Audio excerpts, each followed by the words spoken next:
I never thought a playground would become a battlefield. I never imagined that fighting for my daughter's right to simply exist in our neighborhood would lead to handcuffs, police sirens, and a community torn apart.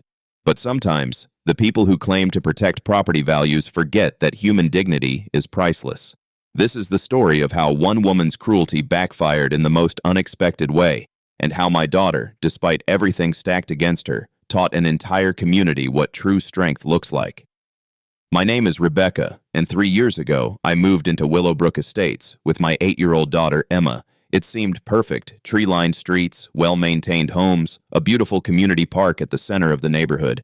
But what looked like a dream on the surface was hiding something ugly underneath. Emma was born with cerebral palsy. She uses a wheelchair, and while her body doesn't always cooperate the way she wants, her spirit is absolutely unstoppable. She's funny, creative, fiercely independent, and has more courage in her little finger than most adults I've ever met. When we moved to Willowbrook, I thought I was giving her a fresh start, a place where she could make friends, enjoy the outdoors, and just be a kid.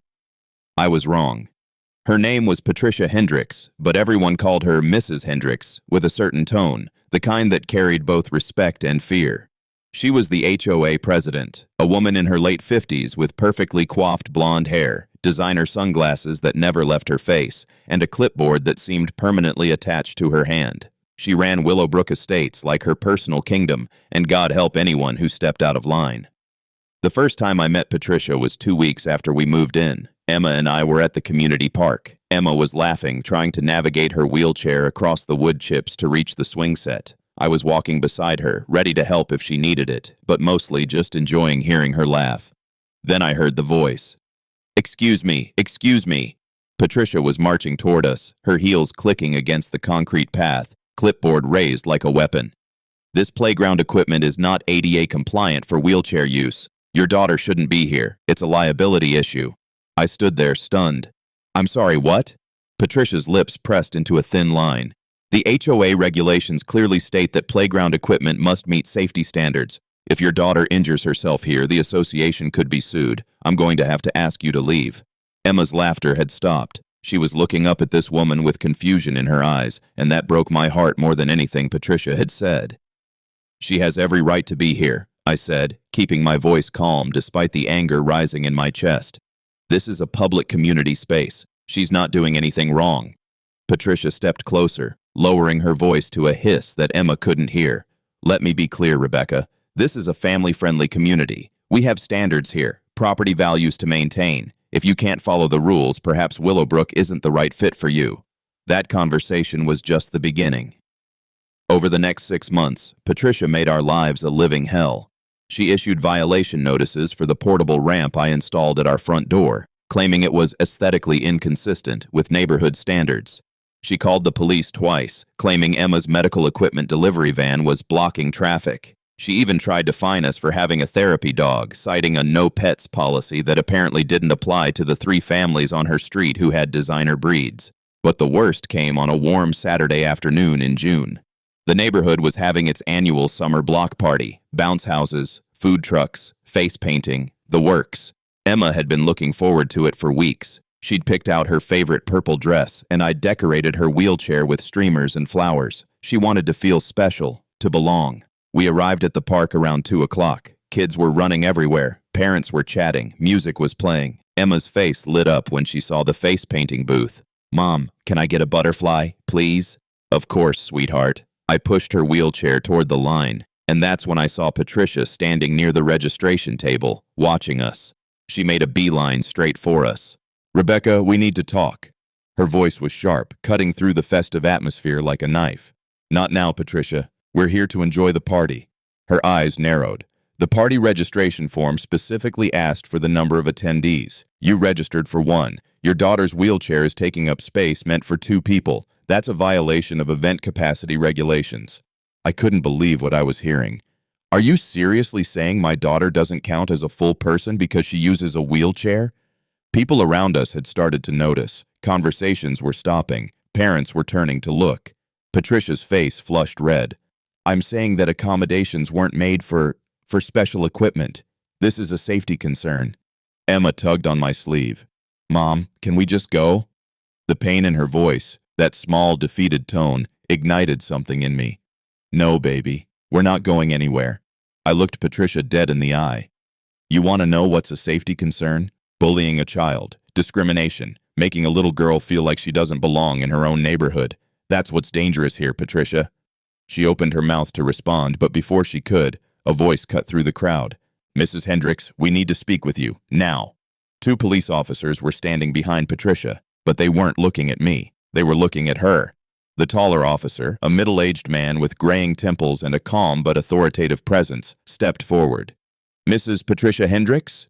Patricia turned, her confident expression faltering for just a second before she regained composure. Yes, officer. I'm so glad you're here. This woman has been violating HOA regulations repeatedly, and today she's— Ma'am, we're not here about HOA regulations. The officer's voice was firm but professional. We need you to come with us to answer some questions regarding financial discrepancies in the Willowbrook Estates HOA accounts. The color drained from Patricia's face. I don't understand. There must be some mistake. No mistake, ma'am. We've been investigating reports of embezzlement. Over the past 3 years, approximately $34,000 in HOA funds have been misappropriated. We have bank records, forged signatures, and testimony from multiple board members. He paused, letting that sink in. You have the right to remain silent. Anything you say can and will be used against you in a court of law. The park had gone completely silent. Everyone was frozen, watching as the second officer took Patricia's clipboard and gently guided her hands behind her back. The click of handcuffs echoed like a thunderclap. Patricia's eyes darted around wildly, landing on me for just a moment. And in that moment, I saw it. Not arrogance, not superiority, but pure, unfiltered fear. This is ridiculous, she shouted as the officers began leading her away. I am the president of this HOA. I've dedicated years to this community. Someone is setting me up. But the officers didn't stop. They walked her through the crowd, past the stunned faces of neighbors who had followed her rules without question, past the families who had feared her wrath, past my daughter, who watched with wide eyes as the woman who'd tried to make her invisible was led away in handcuffs. As the police car pulled away, the crowd slowly began to disperse, murmuring in shock and confusion. I stood there, still holding Emma's wheelchair handles, trying to process what had just happened. Rebecca? I turned to see Margaret, one of our neighbors, an older woman who lived 3 houses down. She approached hesitantly, her eyes red-rimmed. I'm so sorry, she said, her voice breaking. I should have said something sooner. We all should have. Said something about what? Margaret looked down at her hands. About Patricia, about how she treated you and Emma. We all saw it, but we were afraid. She had so much power, and crossing her meant violations, fines, making your life miserable, so we stayed quiet. She looked up, tears streaming down her face. But one of the board members, Daniel, he'd been noticing things weren't adding up financially. Money for neighborhood improvements that never happened, inflated contractor bills. He started digging quietly, gathered evidence, and contacted the authorities 2 months ago. Another neighbor, James, stepped forward. We had no idea it would all come to a head today, but honestly, after seeing what she did to you and Emma, after watching her try to drive you out of this neighborhood just because your daughter is different, I'm glad the truth came out. Over the next few weeks, the full scope of Patricia's crimes emerged. She had been systematically stealing from the HOA for years, using the money for personal expenses, luxury vacations, designer clothes, even a secret investment property in Florida. She'd maintained her iron grip on the community not out of dedication, but out of fear that someone would discover her theft. Every petty rule, every cruel enforcement, every power play was designed to keep people scared and submissive. The day of her arraignment, the local news covered the story. Former HOA president faces embezzlement charges, read the headline. But for me, the real story was what happened in the weeks that followed. The new interim HOA board, made up of neighbors who'd been too intimidated to challenge Patricia before, held their first meeting in our community center. Margaret was elected temporary president, and their first order of business was a formal apology to our family. But they didn't stop there.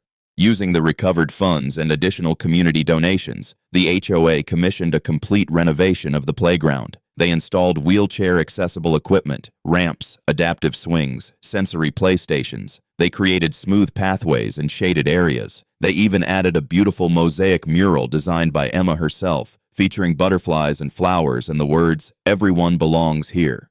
The day of the grand opening, the entire neighborhood showed up. Kids were running and playing, parents were chatting, and Emma, my beautiful, brave daughter, was right in the center of it all, laughing as she tried out every piece of equipment. Margaret stood beside me, watching Emma spin on the accessible merry-go-round.